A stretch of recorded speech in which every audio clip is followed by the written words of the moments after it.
This is my 55 Chevy. We were coming back from back to the 50s last year from Minneapolis there, and the tranny started to make one hell of a noise. I'll fire it up.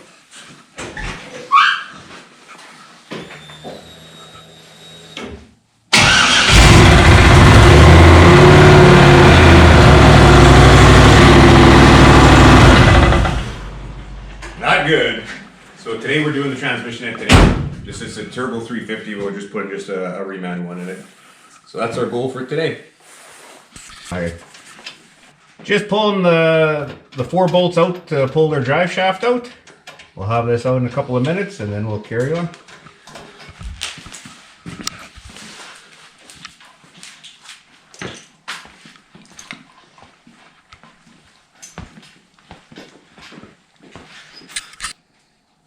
Okay, we got the drive shaft out, we have the tranny cross member moved out of the way, the coolant line, or the transmission line's disconnected, kickdown's disconnected, and shifter's disconnected. I think we found a problem where the bang came from. The old crack on the transmission there, that was probably the new crack. And we'll find out more when we get it off the casing on the top there. You put your hands and feel that part of it is missing. So yeah, it's not good.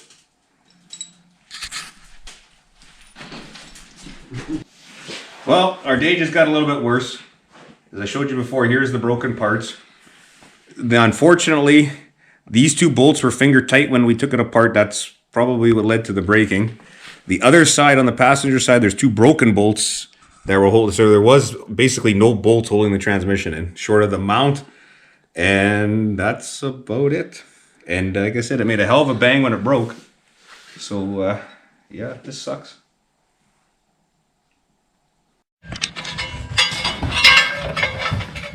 You need a bigger one, Alan? He's coming. Just a little bit of rust. There we go. Okay. Here's the ring gear off. I'm thinking we're probably going to do the rear main seal maybe. I don't know. Well, they showed you that the 2 of the bolts are walled out, so we're going to go head to the city to go buy a new one and go for big gulps. And a rear main seal as well. Because while it's apart, we may as well change it. We're working on the Turbo 350 for Project 55 here. We noticed on the new tranny these bosses were not drilled and tapped for the neutral safety switch, so we're just going to drill them out and re-tap them, and we'll start doing that. That way this can be mounted. And you're going to make sure you want to do this right. You only get one chance, but I'm confident that we'll get it done.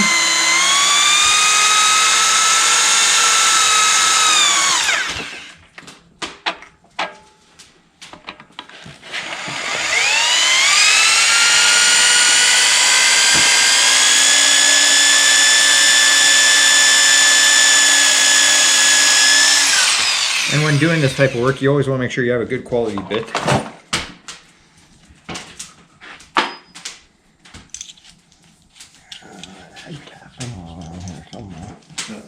Yeah.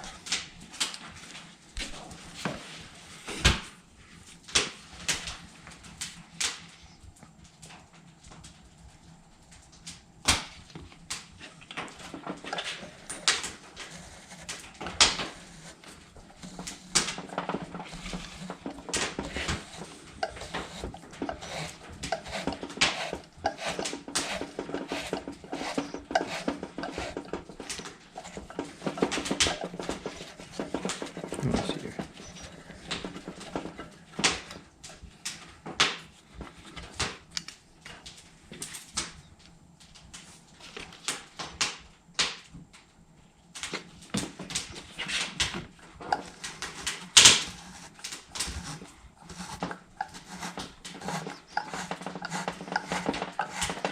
Still gotta say best $100 for this cart.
See how easy these stride in. And just like that. So we are good to go. You ready? Mm-hmm.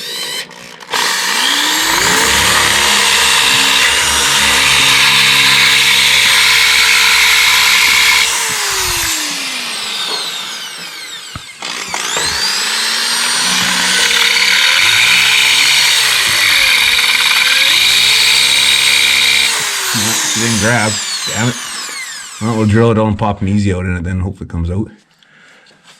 Drill on out with a bolt in the back of an engine.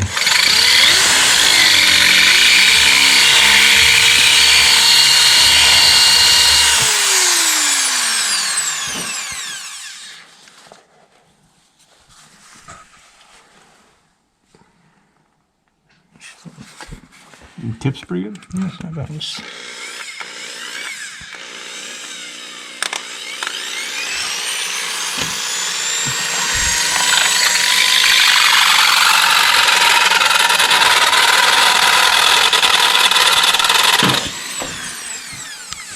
Yeah, drill's dull. You want a different bit? Yeah, sure. Bigger or smaller? One size bigger, please. I'll just put that one back here. Careful, it's gonna be hot at the end. Yep. One size bigger? Yeah. Well, I hope we get lucky, Chris, and it would catch and come, but it didn't. Close up. Oh. That's some Spike Lee shit right there. There you go, you got it. I can watch it in the camera.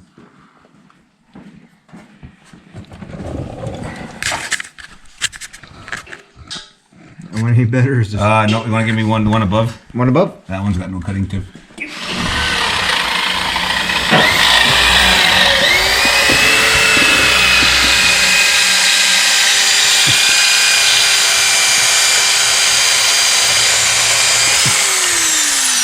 No success, Christopher.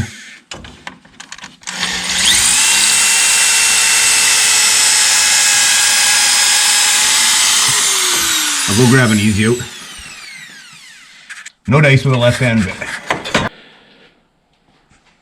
Hey, just polishing up a spacer adapter to adapt a LS1 to a Turbo 350 transmission on a ancient South Bend lathe.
There you go. We did this because it was a little rusty and it makes it easier to apply, and it looks brand new. Okay, we're getting ready to put the flex plate and the torque converter in the 55 here, and then we'll show you the steps with that. We cleaned up the spacer that you need for the LS conversion to a Turbo 350, and that just slides on there like that. It spins freely. We did end up getting a new flex plate from just a local supplier because the other one was actually bent. And then we also found out you actually have to elongate some of the holes to make them fit with the torque converter, and we've already taken the steps to do that. So everything will line up nicely. And then, so we'll show you how we kind of do that. And this will be the tranny jack that we'll be using. Just we'll slide it underneath the car. We've actually ponied up the money and got one. It's just a lot easier than trying to slide around and jack it up with a little floor jack. It just makes it so much easier. So it's well worth a couple $100.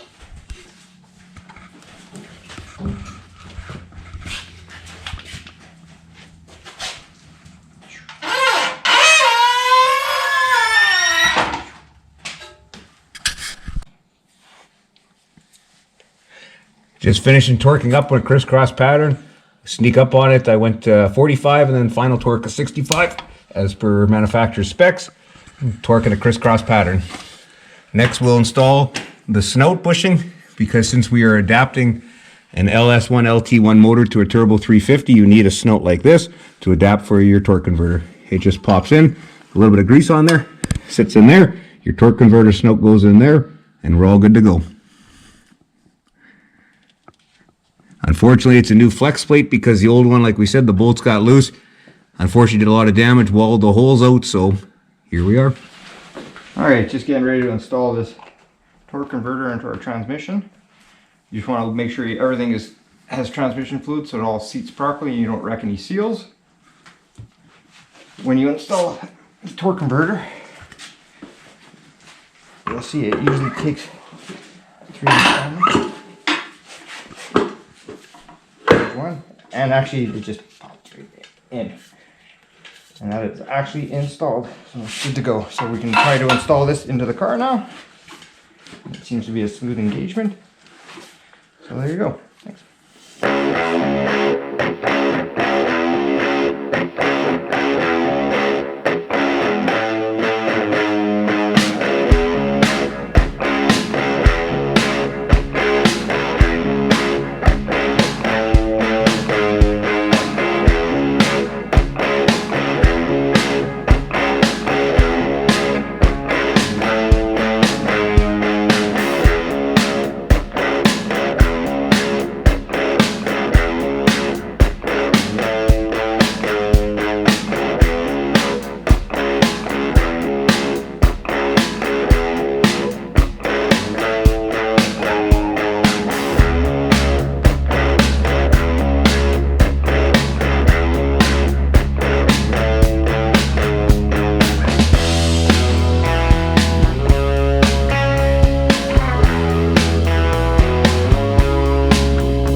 And the whole cause of this whole issue was the last guy who put this in, because he put a turbo 350 onto this. Well, it's an LT1 motor.